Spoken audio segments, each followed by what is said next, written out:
আসসালামু আলাইকুম, কেমন আছেন সবাই? আশা করি দেশ ও দেশের বাইরে সবাই ভালো আছেন। নতুন একটি ভিডিওতে সবাইকে স্বাগতম। আজকে আপনাদের আশুলিয়া থেকে কামারপাড়া পর্যন্ত ঢাকা আশুলিয়া এলিভেটেড এক্সপ্রেসওয়ের সর্বশেষ অবস্থা দেখাবো। গতবারের চেয়ে এবার এই অংশ অনেকটাই পরিবর্তন দেখতে পাচ্ছি। অনেকগুলো পিলার দৃশ্যমান হয়েছে। পিলারের পাশাপাশি পিলার ক্যাপের কাজও শুরু হয়েছে। এদিকে কিছু অংশে পাইলিং হয়েছিল, কিন্তু পিলারগুলো দৃশ্যমান ছিল না। এবার দেখতে পেয়েছি পিলারগুলো দৃশ্যমান হয়েছে। ভিডিওর শেষ অংশে বেইলি ব্রিজ ধসের অংশটুকুও দেখাবো। আপনারা জানেন যে তুরাগ নদীর উপর যে বেইলি ব্রিজ ছিল, ভারী ট্রাক চলার কারণে এটা ভেঙে পড়েছে। বর্তমানে সেখানে নিচের অংশে গাজীপুরমুখী গাড়ি চলাচল বন্ধ রয়েছে। গত এক মাসে এই দিকে বেশ কিছু পরিবর্তনই হয়েছে, তবে যেরকম পরিবর্তন হবে আশা করেছিলাম ততটুকু পরিবর্তন হয়নি। আমার মনে হয় তাদের আরও জনবল নিয়োগ দিয়ে কাজের গতি আরও বাড়ানো। এখন ডিসেম্বরের শেষের দিক, জানুয়ারির 31 তারিখে বিশ্ব ইজতেমা হওয়ার কথা ছিল, তবে এবার বিশ্ব ইজতেমা হয় কি না সেটা দেখার বিষয়। যদিও বিশ্ব ইজতেমার কারণে আসলে এলিভেটেড এক্সপ্রেসওয়ের কাজের কোনো ব্যাঘাত ঘটে না, শুধুমাত্র মোনাজাতের দিন কিছু সময়ের জন্য কাজ বন্ধ রাখতে হয়। এই অংশে দেখতে পাচ্ছেন পিলার সহ পিলার ক্যাপগুলো দৃশ্যমান হচ্ছে। গতবার যখন এসেছিলাম এখানে পিলার ছিল, কিন্তু পিলার ক্যাপ ছিল না। এই স্থানের পরে গিয়ে আস্তে আস্তে ডান দিকে মোড় নিয়েছে। আবদুল্লাপুর থেকে যারা আশুলিয়া এলিভেটেড এক্সপ্রেসওয়েতে উঠতে চান তাদেরকে সুইচ গেট অতিক্রম করলে তারপর তারা ওঠার একটা র্যাম্প পাবে। এর আগে এই এক্সপ্রেসওয়েতে ওঠার কোনো র্যাম্প নেই। সুইচ গেটের পূর্বে একমাত্র কুড়িল বিশ্ব রোড থেকেই এই এক্সপ্রেসওয়েতে ওঠা যাবে। যারা বাইপাইল কিংবা উত্তরবঙ্গে যাবে তাদের কথা বলেছি। কাওলা থেকে সুইচ গেটের আগ পর্যন্ত এর মধ্যে আর কোনো ওঠানামার র্যাম্প থাকবে না। পাশেই দেখতে পাচ্ছেন শ্রমিকরা ব্যস্ত সময় পার করছে। এদিকেও পিলারের কাজ শুরু হয়েছে। আমার ডান পাশের এই অংশে বর্ষাকালে কাজ করা যায় না, এই অংশে শুধুমাত্র শীতকালেই কাজ করা যায়। শীতের এই কয়েক মাসের মধ্যে ডান পাশের অংশে আশা করি কাজ শেষ করে ফেলবে।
এই অংশে দেখতে পাচ্ছি কয়েকটি পিলার বা কিছু পিলারের পিলার ক্যাপের কাজ হয়েছে।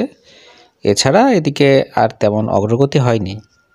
তারা চাইলে এই অংশে গার্ডার স্থাপন করতে পারত। আমার ঠিক ডান পাশেই গার্ডারগুলো তৈরি করা হয়, সেখান থেকে বিভিন্ন স্থানে সরবরাহ করা হয়। কামারপাড়ার পরের অংশে গিয়েই কিছু অংশে গার্ডার স্থাপন করা হয়েছে। এই এক্সপ্রেসওয়ের নিচ দিয়ে বর্তমানে 20 কিলোমিটার বা 30 কিলোমিটারের বেশি গতিতে বাসগুলো চলে না।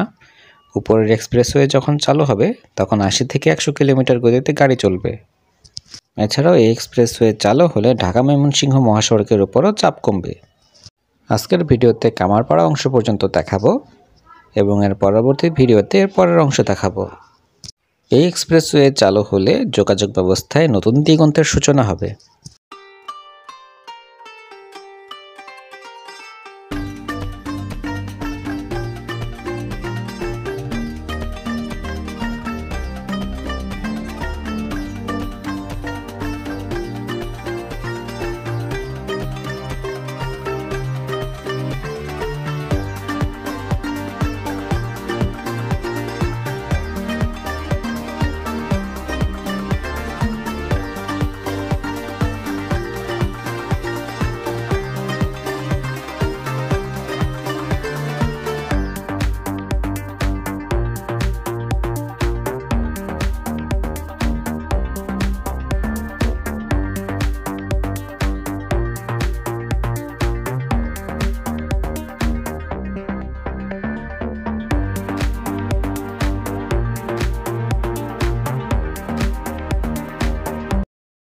এই অংশে দেখতে পাচ্ছি কিছুটা অগ্রগতি হয়েছে।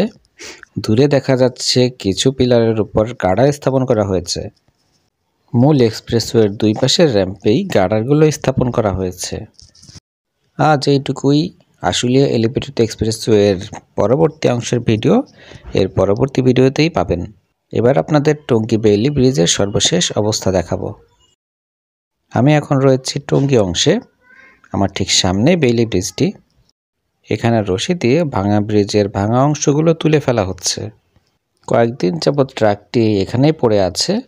ট্রাক তোলার জন্য এখনও কোনো ব্যবস্থা নিতে দেখিনি। এই দুটি ব্রিজেই ভারী যান চলাচল নিষিদ্ধ, কিন্তু তারপরও এখানে ট্রাক চলাচল করছে।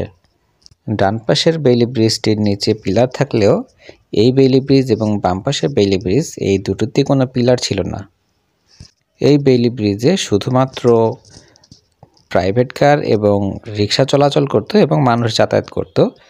আগে এখানে একটা বাঁশ দেওয়া ছিল উচ্চতা মাপার জন্য, যাতে করে পিকআপ এবং প্রাইভেট কার ছাড়া অন্য কোনো গাড়ি না চলে। তবে পরবর্তীতে সেটি সরিয়ে ফেলা হয়েছিল।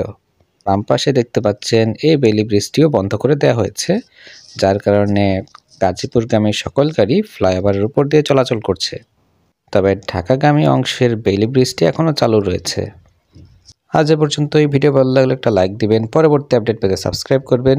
যারা আমার আগের ভিডিও দেখেননি তারা আমার আগের ভিডিও দেখতে পারেন। আজ এ পর্যন্তই। সবাই ভালো থাকবেন। আল্লাহ হাফেজ।